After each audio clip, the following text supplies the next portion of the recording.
안녕하세요, 라뮤나입니다. 오늘은 조금 불편하고 조금은 안타까운 이야기를 한번 해보고자 합니다. 우리나라는 과연 어떤 상황에 있는지, 어떤 이유 때문에 망해가고 있다는 표현을 썼는지에 대해서 한번 이야기를 해보고자 합니다. 시청하기 전 항상 좋은 퀄리티의 영상으로 보답하고자 노력하고 있으니 라뮤나 관심 부탁드리고 좋아요, 구독 꼭 부탁드리겠습니다. 그러면 바로 시작해 보겠습니다. 우리나라는 왜 제가 망해가고 있다고 표현을 했을까요? 일단 그것을 알려면 이것을 알 필요가 있습니다. 우리나라의 경우 상위 1%가 종합소득세 전체의 51.3%를 납부하고 있습니다.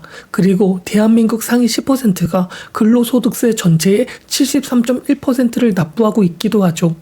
이것뿐만 아니라 우리나라 상위 10%가 종합소득세 전체의 86.6%를 담당하고 있기도 합니다. 이런 반면 우리나라 전체 근로자들 중 37%는 소득세를 한 푼도 내지 않고 있기도 합니다.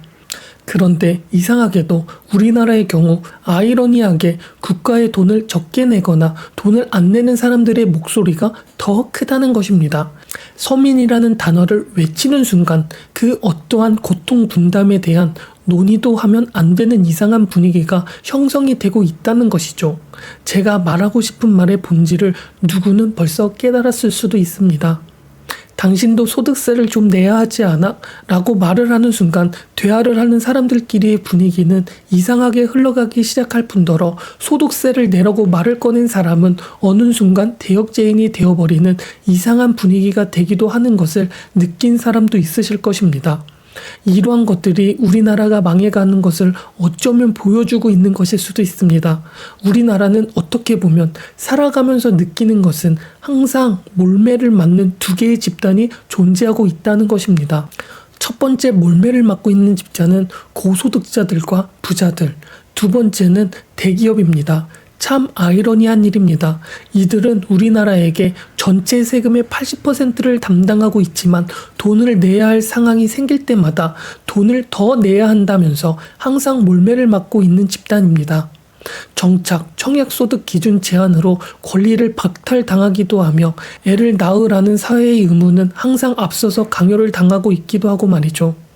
뿐만 아니라 디딤돌, 신혼부부 등의 대부분의 대출은 자격이 안 되며 조금이라도 이러한 집단의 혜택을 주려고 하면 이것을 또 아니 꼽게 생각을 하면서 발작을 하기도 하며 최근만 하여도 신생아 디딤돌 대출 소득 조건을 완화한다고 하니 이런 것에도 발작을 하기도 하는 것이 있었습니다.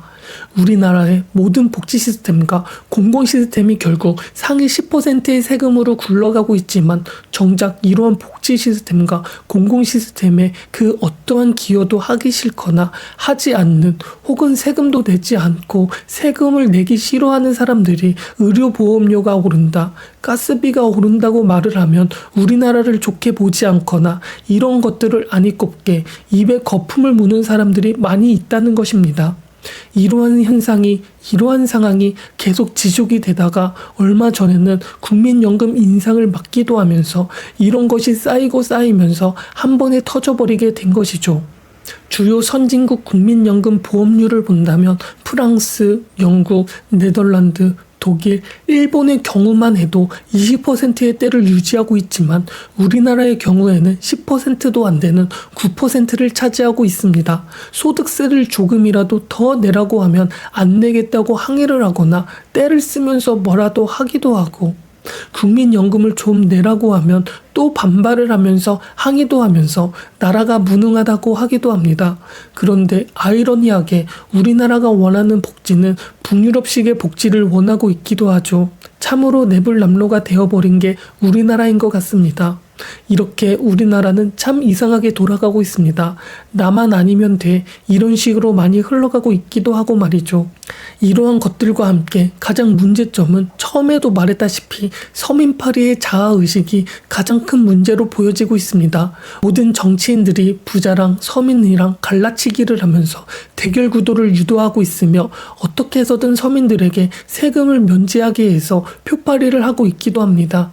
이런 식의 포퓰리즘, 표파리는 결국 복지, 공공, 연금 등 모든 분야에서 과도한 부채를 유발하게 되고 궁극적으로 혼자서는 살 수 없게 만드는 불가능한 세금 구조를 만들어내기도 한 것입니다.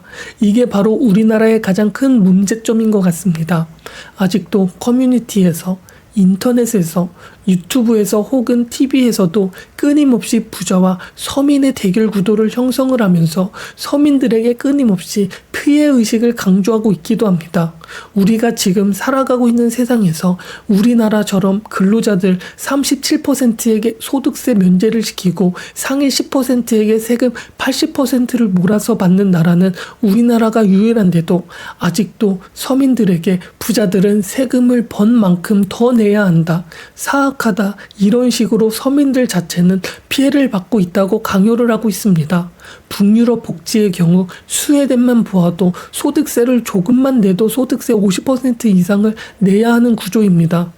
하지만 우리나라는 상위 퍼센트가 근로소득세, 종합소득세 전체의 80%를 이미 내고 있음에도 또 부자, 대기업에게 세금을 내라는 사람들이 존재하고 부자와 대기업에게 기생하여 포퓰리즘을 행하는 정치인들이 있습니다.